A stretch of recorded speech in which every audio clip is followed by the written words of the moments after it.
I don't care how I feel.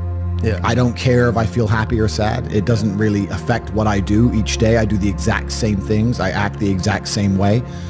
I don't care. Yeah. I don't put weight to the significance of the emotion. So I always consider myself a happy person, but if I woke up and I was slightly less happy one day than another, it wouldn't affect anything I do, and I wouldn't put any relevance to it. I'm human, and that's life.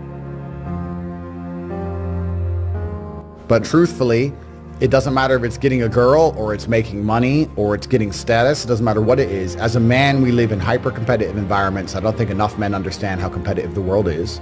If you want a girl, you're competing against other men. You're not the only man who had the idea of getting that girl. There's no girl you're going to see and go, oh, I'll get that girl, and didn't cross anyone else's mind. Everybody else wants her. You have to outcompete other men. You have to be as competitive as possible.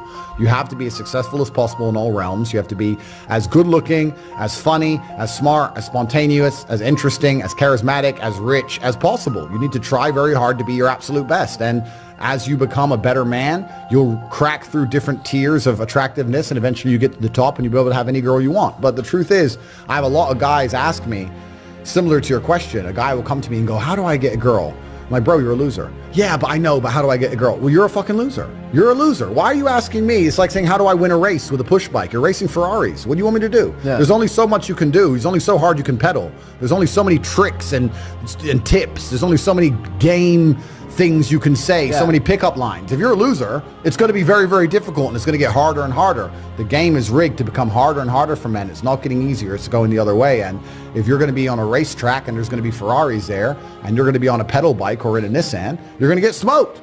That's the game. You have to up yourself. You have to improve yourself. I'm not going to lie to anybody here and say you don't have to improve yourself. You can stay a loser and get chicks, because you can. I don't understand how many humans function in the world today. I don't get people who don't think like me. I don't understand it. I'm like, well, then how have you survived this long? Life is hard. Life is difficult. Maybe I've just been unlucky, which I don't believe in, but I've had so much trauma and bad events and negativity and stress and all these things that have happened to me, and I've used all of it to be monumentally successful. If I wasn't that way inclined, with the workload that God put on my shoulders, I'd just be in a ditch somewhere. Yeah. I would have killed myself by now. Yeah. Like, I don't understand how people are functioning. If you're not thinking like me and you're going through life with any other mindset, you've been extremely fortunate that God smiled on you and allowed you to sit around most of the time doing jack shit, and you have yet to be punished for that. Yeah. I could never have lived that life. If I was a bit lazy or a bit, or I was a bit of a snake, or if I lied to people, I'd be dead by now. Yeah. Like, so a lot of these people are just absolutely and utterly blessed by God that they managed to go through life with such a non-competitive mindset, and they still breathing. Like, I don't understand how people can think any other way. Yeah. I've spoken to dudes and like, I had a bad couple months. Why? Oh, my girl left me. You've wasted months? You've wasted months over some. Like, you had think of how much God loves you to have given you the grace and given you the opportunity to waste months of human time over some chick. Like, talk about blessed head to toe. If I waste months, empires are going to collapse. I'm going to end up in a cell or dead if I waste months. I have things to do every single day. I can't waste a second. Like, these people are just absolutely infinitely blessed, and their mindset is a product of that, because they're spoiled children. Absolutely spoiled children. If you're going through life with any other mindset besides a hyper competitive one, where you are capable of competing with some of the most dangerous men on the planet in all their forms, me and my network, and also my competitors. If you don't have that mindset, then you have to understand that you are spoiled. You're spoiled by your reality, because there's a whole bunch of people out here daily who fail. There are men out here who fail daily, and they have yet to feel the true consequence for it. They fail to go to the gym when they know they should have gone to the gym. They fail because they forgot their keys and it took them 10 minutes to find them. They fail because they replied to a question they got sent on WhatsApp the wrong way. They fail because they didn't smile when they were supposed to. They didn't say please and thank you to that person who helped them. They fail because they didn't say hi to that girl who's looking at them out the corner of their eye. They just fail perpetually. They go through life missing every opportunity and just failing. And somehow we've built a society which is so soft, and God is so giving and so graceful, that they still have a place to eat and somewhere to sleep, and they're still surviving. That shows how nice God is, because before this society, truthfully, if you were that level of failure, you would be dead. Survival of the fittest. It's survival of the fittest, and none of these men out here are fit. No. Their mindset isn't fit. Their reality isn't fit. They're failures. They're failures, and they're just failing every single day. I'm like, oh, but tomorrow I'll go to the gym. You've been failing your whole life. That's all you've done is fail. And then you sit and wonder why people like me absolutely and utterly outcompete you. It is so easy to become a top tier male in the world today because the competition is so ridiculously low. There are 2% killers like me, and everybody else is amateur. Head to toe amateur. They can't even pay attention to anything. They can't try anything. They're amateurs. And it's really mind-blowing to me because I've tried with all of my computational power to imagine having a mindset different to mine. And I just can't see a reality worth having. I can't see a reality worth living. I can't see how you're going to build a life worth experiencing if you have any other mindset. I can't see it. Yeah. I've never met somebody with a fantastic life who did not completely and utterly believe in themselves. I've never seen somebody massively succeed and they didn't believe in themselves, ever.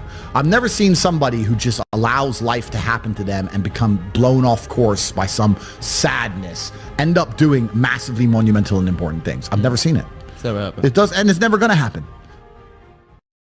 If I'm unhappy with something and I'm uncomfortable with something, I fix it. Yeah. That's endless motivation, which I don't truly believe in as a concept, but that's endless fuel for the fire. Right. If I was unhappy with something about myself, regardless of what it was, I would be able to take all of that discomfort and turn it into endless energy to get the problem fixed. Yeah, exactly. But these people seem to... It's okay to be unhappy. Yeah, well, these people seem to sit and say, I'm really unhappy with X, but then stay doing X. So I don't believe they're truly actually unhappy. What you'll notice if you live life long enough is that somebody will sit and say to you, I'm unhappy being a loser. You say, why are you a loser?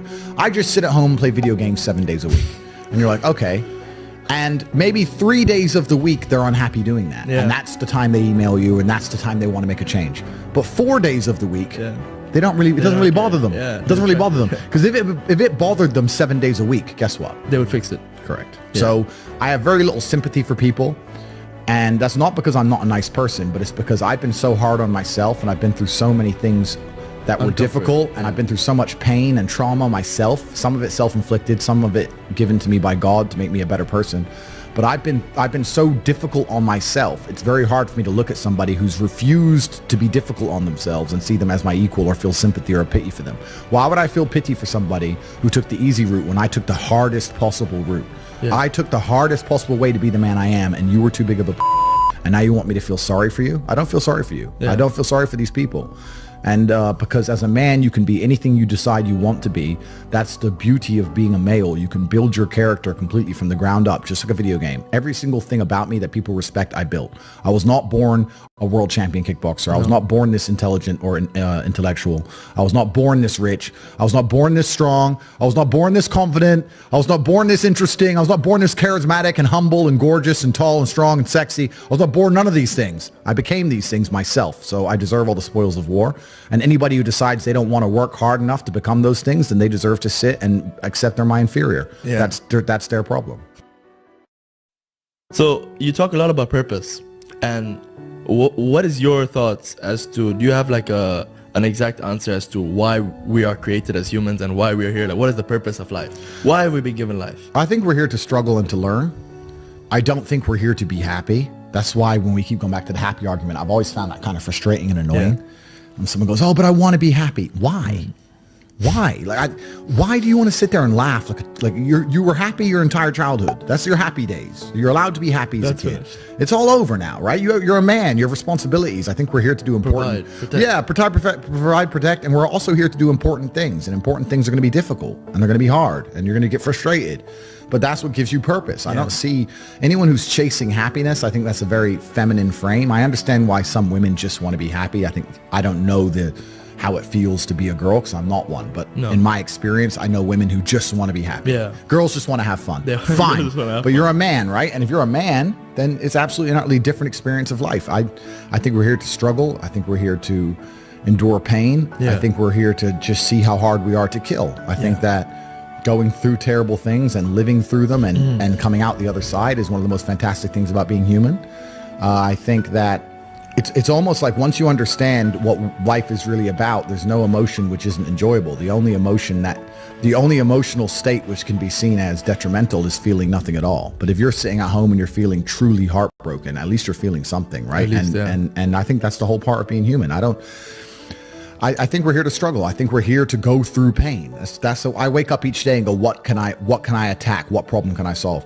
And look at history. Why did Genghis Khan wake up and want to conquer the whole world? Why did Napoleon conquer the world? Why did Alexander the Great conquer the world? You just wake up and just say, give me this, give me that. I want all of it. I need to, there's an army there. They're really big. We're better. It's intrinsic. Yeah. You need to go and conquer. That's the purpose of life.